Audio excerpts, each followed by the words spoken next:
जिंदाबाद Indian army जिंदाबाद। आप सभी को पता है, पिछले महीने 13 जनवरी की रात हमारे कुछ 2 पूर्व सैनिक, लोहड़ी का दिन था, वहां पर किसी रिश्तेदार को वो लोहड़ी का गिफ्ट देने गए थे।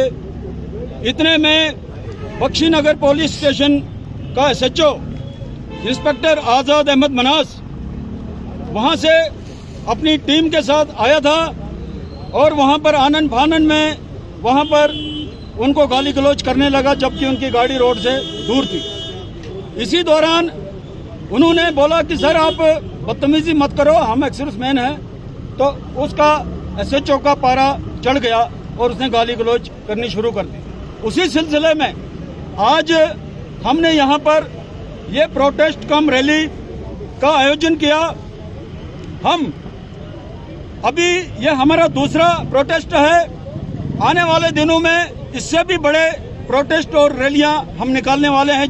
अगर सरकार, केंद्र सरकार, जम्मू कश्मीर एलजी एडमिनिस्ट्रेशन और होम मिनिस्टर ने यहाँ पर इस एसएचओ आज़ाद अहमद मनास पर कोई एक्शन नहीं लिया, तो ये हमारा जो ये विरोध प्रदर्शन है, ये जो हमारी कार्रवाइयाँ हैं, ये आने वाले टाइम में और जोर पकड़ेंगी। और हम इनको वार्न करना चाहते हैं, अभी 1 महीना हो गया उस एसएचओ पर कोई कार्रवाई नहीं हुई है अभी तक। हम आज इस मंच से एलजी साहब को भी रिक्वेस्ट करते हैं और जो भी DGP police, Jammu Kashmir DGP police को भी वार्न करना चाहते हैं, अगर इस एसएचओ पर कार्रवाई नहीं हुई तो हमारा प्रोटेस्ट, हमारा विरोध ये दिनों दिन बढ़ता जाएगा। और इस दौरान कुछ अगर ऐसा कुछ हुआ तो डीजीपी पुलिस इसका जिम्मेवार होगा और एलजी एडमिनिस्ट्रेशन इसकी जिम्मेवार होगी। मैं पूरे जम्मू कश्मीर एक्सर्विसमैन लीग की तरफ से आज ये वार्न करता हूं एलजी साहब को कि अगर इस पर कोई एक्शन नहीं लिया तो आने वाले दिनों में ये हमारा जो प्रोटेस्ट है ये और दिनों दिन बढ़ता जाएगा और पूरे हिंदुस्तान में इसका विरोध प्रदर्शन, फिर इसको रोक पाना बड़ा मुश्किल है। सर कुछ समय पहले आपने जो है एडीजीपी साहब से भी मिले, लेटर मेमोरेंडम। अभी तक हम एलजी साहब, हमारे जो जम्मू कश्मीर एक्सर्विसमैन लीग के लेफ्टिनेंट जनरल राकेश शर्मा साहब हैं, उनकी टीम, हम भी गए थे और डीआईजी साहब के पास भी गए थे, एलजी साहब के पास भी गए थे। अभी तक उन्होंने कोई इस एसएचओ पर कोई कार्रवाई नहीं की है और कोई इनका सस्पेंड या डिसमिस की कोई कार्रवाई नहीं की है, इस पर कोई इंक्वायरी नहीं हुई है। तो मैं दोबारा से ये बोलना चाहता हूं कि इस एसएचओ पर कार्रवाई करे। ये मुझे लगता है कि ये एसएचओ, क्योंकि जब इन्होंने हमारे एक्सर्विसमैनों ने बोला कि हम सर एक्सर्विसमैन हैं तो हम कोई ऐसे गलत कानून हम भी जानते हैं, तो आप हम पर ऐसी गलत कार्रवाई मत करिए।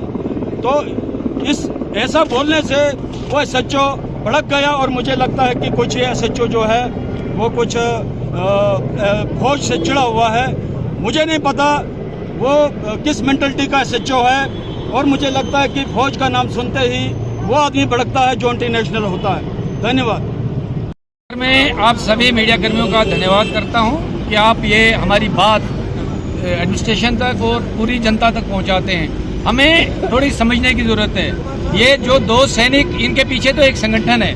अगर इसी प्रकार से किसी आम आदमी के साथ अगर ऐसे एक्ट लगाए जाए, मुझे लगता है कि वो जेल से बाहर ही नहीं आ पाएंगे। पुलिस का काम होता है लोगों की हिफाजत करना, ना कि लोगों को टॉर्चर करना, तंग करना। एसएचओ का काम था, अगर किसी ने गलती की, मान लो एक्सर्विसमैन ने गलती की थी, उसका काम था कानूनन जो होता उसके ऊपर पर्चा लगाता, कार्रवाई करता।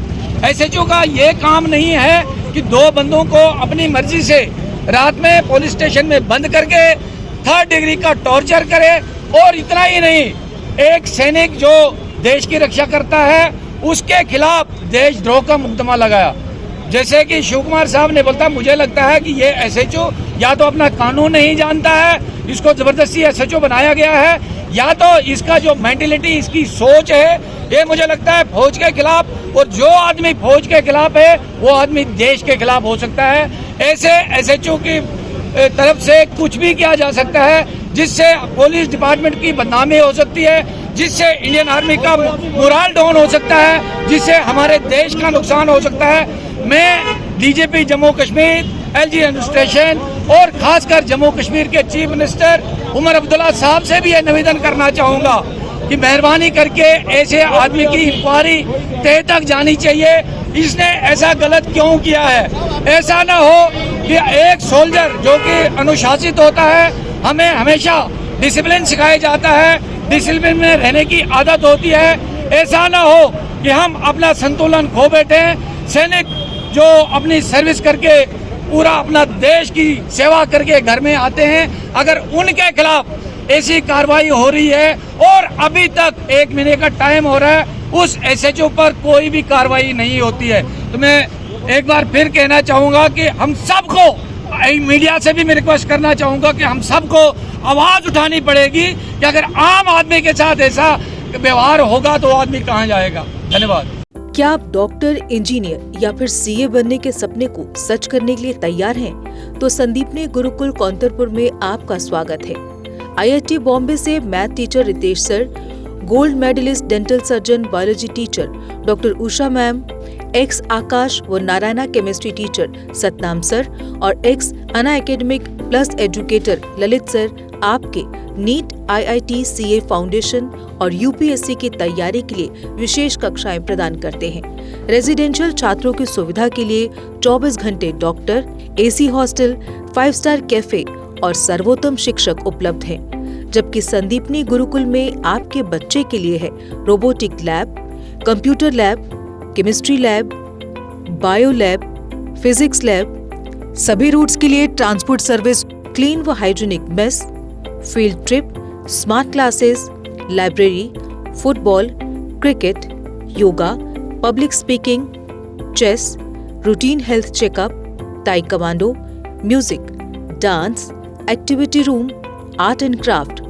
और हर छात्र को पत्रकारिता का दिया जाता है एक्सपीरियंस। देश के अलग अलग हिस्सों के छात्रों की तरह आप भी अपना सपना सच करने के लिए हमसे जुड़ें, क्योंकि संदीपनी गुरुकुल कौंतरपुर है आपके लिए एक परफेक्ट चॉइस। आज ही आए क्योंकि एडमिशन हो चुके हैं ओपन। हमारा पता है संदीपनी गुरुकुल पठानकोट, मकैरिया हाईवे, कौंतरपुर।